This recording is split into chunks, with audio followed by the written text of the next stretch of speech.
Indonesia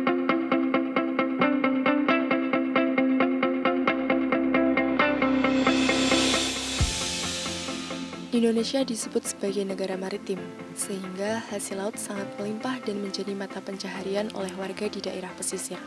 Samudra Hindia menyimpan banyak potensi perikanan.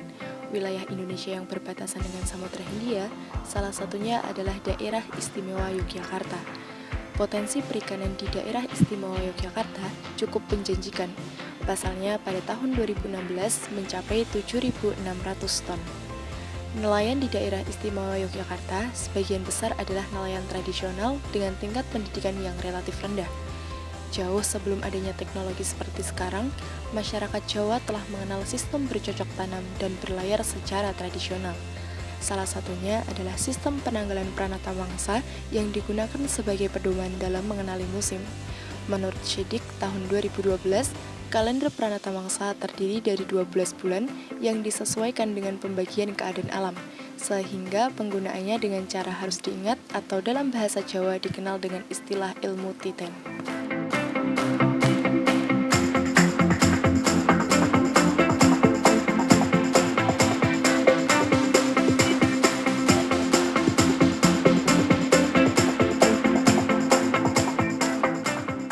Perubahan iklim menjadi salah satu isu di penjuru dunia, termasuk Indonesia.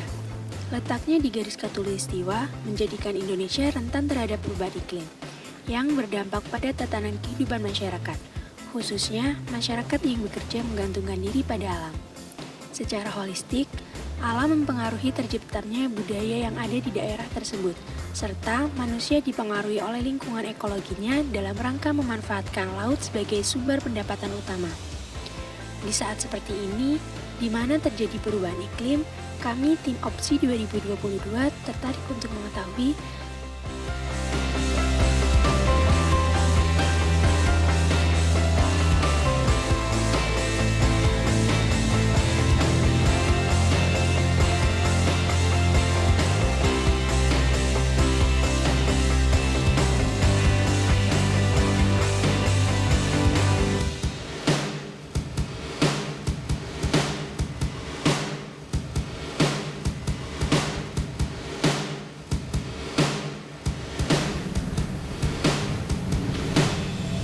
jalan-jalan ke kota Jogja. Jangan lupa mampir ke Mayoga. Kami finalis Opsi 2022 siap untuk menjemput juara. Assalamualaikum warahmatullahi wabarakatuh. Perkenalkan, saya Isnani Leli Puspitasari. Saya Zuru Fuada Dari MAN 3 Sleman Yogyakarta, Madrasah Para Juara. Dari permasalahan yang sudah dijelaskan di awal menyebabkan Kami, Tim Olimpiade Penelitian Siswa Indonesia 2022 dari MAN 3 Sleman Yogyakarta tertarik untuk meneliti penerapan pranata mangsa oleh nelayan tradisional di daerah istimewa Yogyakarta dan relevansinya dengan perubahan iklim.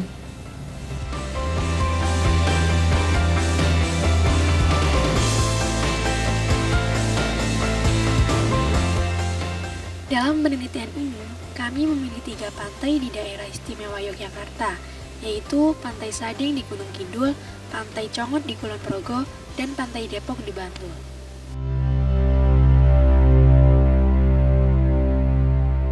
Dalam penelitian ini, sumber data yang digunakan yaitu data primer yang dihasilkan dari data lapangan melalui narasumber dan juga data sekunder yang didapatkan dari publikasi ilmiah, jurnal, buku, dan laporan kajian dari BMKG serta pemerintah setempat.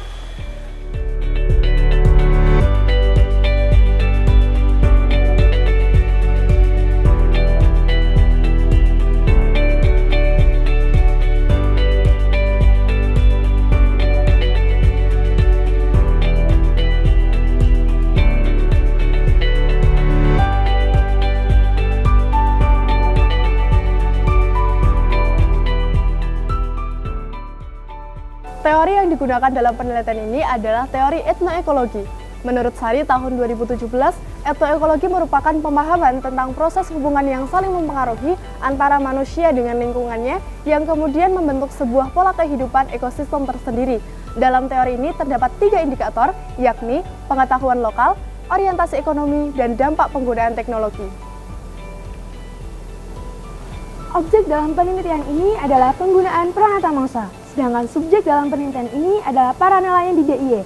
Dalam hal ini, nelayan di Pantai Sadeng, Pantai Congot, serta Pantai Depok, dan Kepala Bidang Tangkap Kantor Dinas Perikanan dan Kelautan DIY.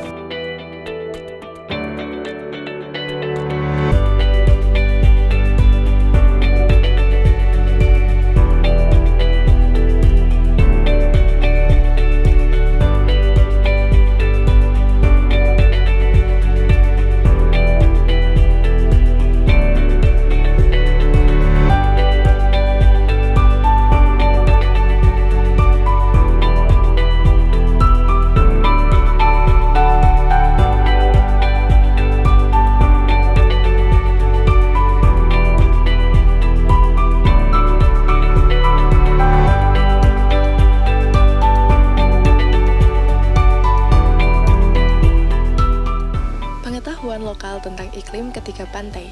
Diketahui bahwa cuaca di lapangan tidak menentu dan berdampak pada aktivitas melaut para nelayan yang menyebabkan menurunnya omset karena jumlah ikan di laut yang merosok tajam.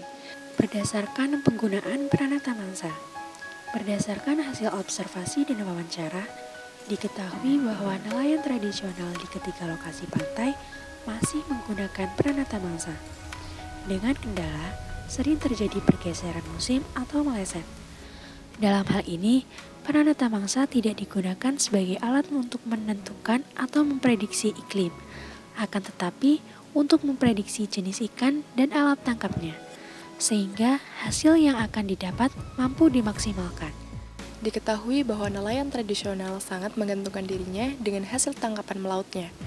Proses penjualan hasil tangkapan dilakukan melalui pemasaran langsung di TPI dengan proses pelelangan dan melalui bakul-bakul sebagai perantara.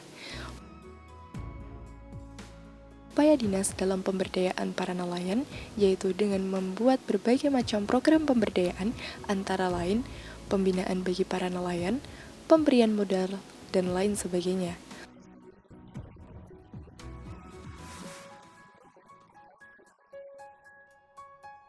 Dalam penelitian ini, kami menemukan beberapa temuan yaitu